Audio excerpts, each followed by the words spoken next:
Hello and welcome to today's video. It is on energy in ecosystems. The purpose of today's lesson is to calculate energy transfer. We will look at food chains, webs and pyramids, discuss biomass and explain how solar energy is converted into chemical energy. So energetics is the study of how energy flows within different environments.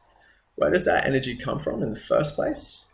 Well, it's the sun, of course, and every living plant is undergoing the process of photosynthesis, whereby solar energy is converted into chemical energy. It is stored in the bonds of sugar, and that energy is then transferred through the rest of the ecosystem by the consumption of organisms of one another. The process of photosynthesis is explained in this formula here, where plants take in carbon dioxide from the atmosphere, water from their roots, energy from the sun to create chemical energy, glucose, and release oxygen. It's important to know this formula, and we as humans are doing this same process but in reverse, right? So we take in oxygen from the atmosphere, we obtain glucose from our diet to produce energy in the form of ATP. This also produces water as a byproduct, and we release carbon dioxide as well. So different food chains may be represented in various ways. However, the same understanding is shared, and that is there's different levels. These are called trophic levels. They begin with producers and then move up. When you see a diagram like this, sometimes students get confused with the arrows, and the arrows just represent the way, the direction the energy flows. You can also think of them as is eaten by. So the grass is eaten by the grasshopper. A food chain is a simple linear arrangement of organisms showing the flow of matter and energy through an ecosystem. This flow of energy can also be represented in food webs, and this is a more realistic illustration of energy flow because we know there's many different organisms in an ecosystem and they're all interacting with each other. We can look at this and see there's different types of species. We could classify species based on their feeding habits. So this koala is a specialist feeder because it is a heterotroph that can thrive only on a very limited diet. They eat just young eucalypt leaves, as opposed to generalist feeders, which eat a very good diet. So that could be plants, fruit, insects. Decomposers are also fundamental to every ecosystem. However, they're not often represented within food webs or chains because if we drew in the lines that would link to the decomposer, it would be every living thing. Once living things die, they are broken down by detritivores and decomposers. The type of decomposer that we might see in an aquatic marine environment could be something like this. It's a sea worm. So ecological pyramids are another way of representing energy flow. This image is taken from Khan Academy, and it again shows that we start with primary producers and move up the trophic level as we go. It also points out in this diagram though, that energy is lost in the form of heat along the way at each level. So energy is lost through that process that we described before called respiration. Energy is also lost through feces being deposited as well.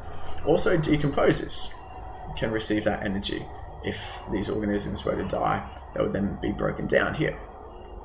The 10% rule says that due to this loss of energy, only about 10% of the energy within each level makes it to the next. So if we started with 20,000, 10%, then only 2,000 would make it to the next level. An ecological pyramid is a model of the relationships between different organisms in a food chain. Energy flow diagrams. You will see different types in your textbook. However, there's a couple of key terms we need to point out. That is gross primary production and net primary production. I will talk about that in slightly different words to what you see in your textbook on this slide. So this is an ecological pyramid here, and it shows the amount of energy at one level, that being the producer's level. also represents the amount of energy that is there in the next. And we can actually calculate the amount of energy that makes it to the next level by doing a simple operation.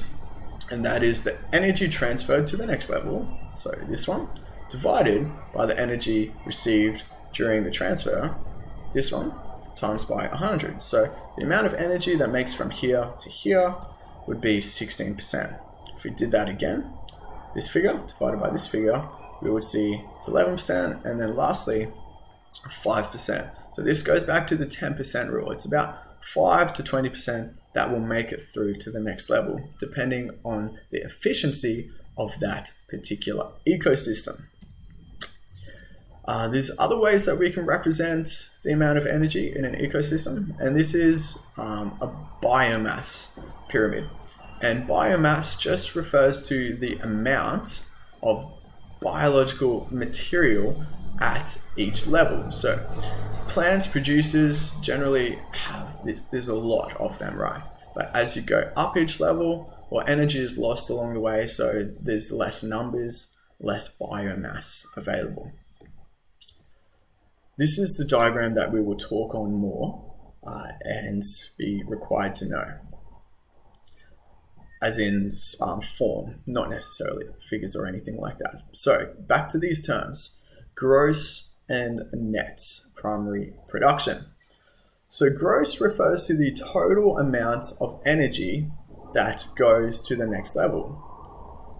But if we are to think about, well, at each step along the way, energy will be lost through respiration, through heat, through feces, and if we were to take that energy that is being lost out, then we are left with the net amount of energy in that particular level. So that's what is going on here.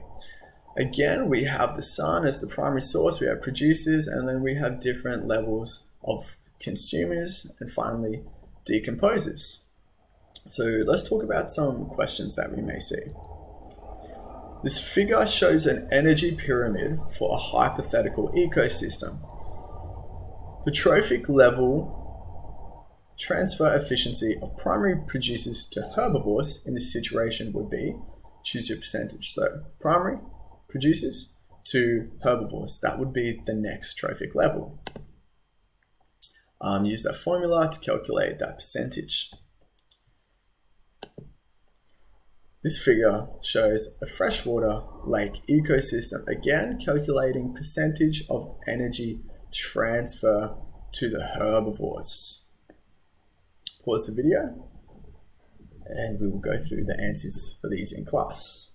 Next question, it is a short response, more marks, so more required.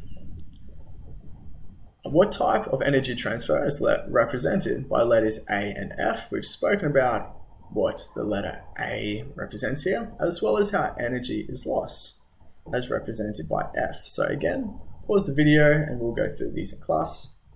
And lastly, determine the net productivity of the consumers. So consumers, and we're talking about the net productivity.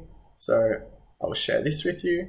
It's just a matter of adding these together. Similar process for the next question and a calculation required for the final.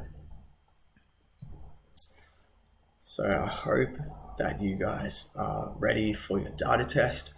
All the best, and I will see you in class.